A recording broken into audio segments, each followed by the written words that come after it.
पाहिजे, हा आपला प्रयत्न आहे. आज संजूभाऊ सावकारे यांच्यासारखा एक मंत्री, एक आमदार आपल्याला मिळाल्यानंतर त्यांनी इतक्या मोठ्या प्रमाणात या भुसावळ शहरामध्ये वेगवेगळ्या प्रकारची विकासाची कामं केली. आणि मला आठवतं मध्यंतरी कॅबिनेटमध्ये पिण्याच्या पाण्याच्या योजनेच्या संदर्भात त्यांनी विषय मांडला आणि त्यांनी सांगितलं आमच्या टप्पा 2चं काम तर जोरात चालू आहे, पण टप्पा 1चं काम होत नाही, तो कॉन्ट्रॅक्टर काम करत नाही. आपण तात्काळ सांगितलं फोरक्लोज करा आणि नवीन माणसाला ते काम द्या. ती आता व्यवस्था चालली आहे. मला विश्वास आहे की पुढच्या 1 वर्षामध्ये या भुसावळ शहरातल्या प्रत्येक घरामध्ये नळ उघडल्यानंतर 24 तास त्या ठिकाणी पिण्याचं पाणी असेल आणि 365 दिवस आमच्या माता भगिनींना त्या ठिकाणी पिण्याचं पाणी मिळेल. अशा प्रकारची योजना संजूभाऊंनी मंजूर करून घेतली आणि आता त्यातल्या अडचणी देखील खूप मोठ्या प्रमाणात दूर करण्याचं काम आपण या ठिकाणी करतो.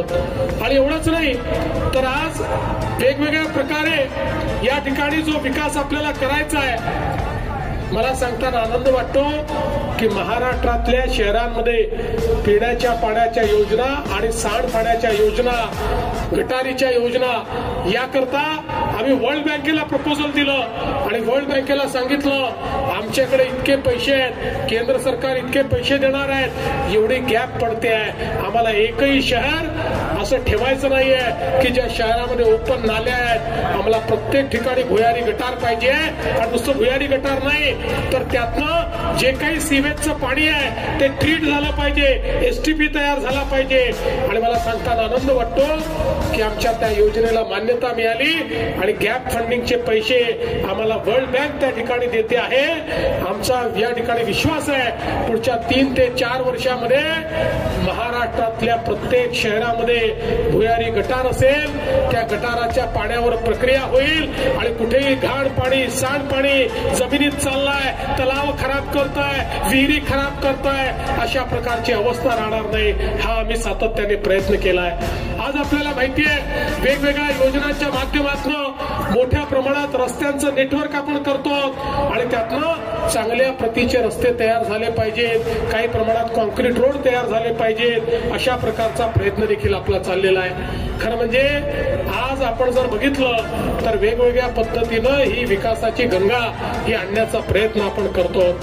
आज मला या गोष्टीचा आनंद आहे की आपण जे दोन्ही उमेदवार या ठिकाणी दिलेले आहेत या कर्तृत्ववान अशा प्रकारच्या दोन्ही स्त्रिया आहेत. काही लोकांनी आरोप लावला की या ठिकाणी आमच्या रजनी वहिनींना केवळ याकरता तिकीट दिलं की त्या संजूभाऊंच्या पत्नी आहेत. पण मी अगदी तुम्हाला स्पष्टपणे सांगतो, संजूभाऊंनी ज्यावेळेस चर्चा सुरू झाली त्या दिवशी मला सांगितलं की भाऊ तुम्ही नेहमी सर्वे करता, तुमच्या सर्वेत ज्याचं नाव येईल त्याला द्या, माझ्या पत्नीला देऊ नका. पण संजूभाऊ आम्ही काय करायचं, आम्ही सर्वे केला तर त्यात पहिल्या नंबरवर रजनी वहिनीच त्या ठिकाणी आल्या. त्याच्यामुळे हा पक्षाने निर्णय केला. हा निर्णय संजूभाऊचा निर्णय नाही आहे, हा पक्षाने निर्णय केलेला आहे. आणि त्याही गेल्या 15 वर्षापासून सामाजिक सेवेमध्ये आहे. प्रतिष्ठा महिला मंडळाच्या माध्यमातून सातत्याने महिलांना प्रतिष्ठा मिळवून देण्याचं काम त्या करतात. रोजगाराचं प्रशिक्षण असेल, रोजगार मेळावे असतील, महिला निर्मित वस्तूंची विक्री असेल, कुपोषित बालकांसाठी आरोग्य सेवा असेल, असे अनेक उपक्रम हे त्यांनी या ठिकाणी राबवलेले आहेत. आणि त्याचसोबत वेगवेगळ्या ज्या काही आमच्या जुन्या प्रथा आहेत त्या प्रथा देखील, मग आपला आखजीचा उत्सव असेल किंवा वेगवेगळ्या ज्या आमचे उत्सव असतील त्याही साजरं करण्याचं काम सातत्याने त्या करत असतात. आणि मला विश्वास आहे की निश्चितपणे या ठिकाणी भुसावळमध्ये रजनीताई आणि वरणगावमध्ये श्यामलताई या निवडून आल्यानंतर या शहराचा विकास करण्याकरता प्राधान्याने भूमिका घेतील. आणि मी हे देखील सांगायला आलो आहे की हे 2 उमेदवार एकटे नाही आहेत. हे निवडून आल्यानंतर यांच्या पाठीशी संजय भाऊ आहेत, यांच्या पाठीशी गिरीश भाऊ आहेत, यांच्या पाठीशी आमचे खासदार मंत्री आहेत आणि यांच्या पाठीशी देवा भाऊ देखील आहे.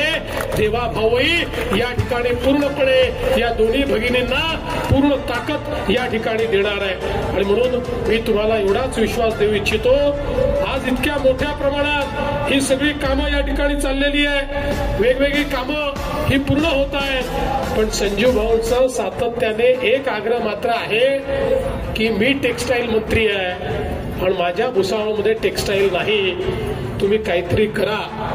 आणि मध्येच गिरीश भाऊ तुम्ही भुसावळमध्ये शिरण्याचा प्रयत्न करू नका, म्हणजे तसं शिरा, तुम्ही त्या रस्त्यावर जा, तुम्हाला शिरावं लागेल, तुम्ही आमचे नेतेच आहात, पण तुमचा उद्योग वेगळा म्हणजे टेक्स्टाईलचा आणि यांचा उद्योग वेगळा. त्यामुळे संजू भाऊ मी जानेवारीमध्ये डावोसला जातोय आणि डावोसहून आल्यानंतर किमान एक तरी टेक्स्टाईलचा उद्योग तुमच्या भुसावळमध्ये आणल्याशिवाय मी राहणार नाही. त्याकरता सगळा पुढाकार जो आहे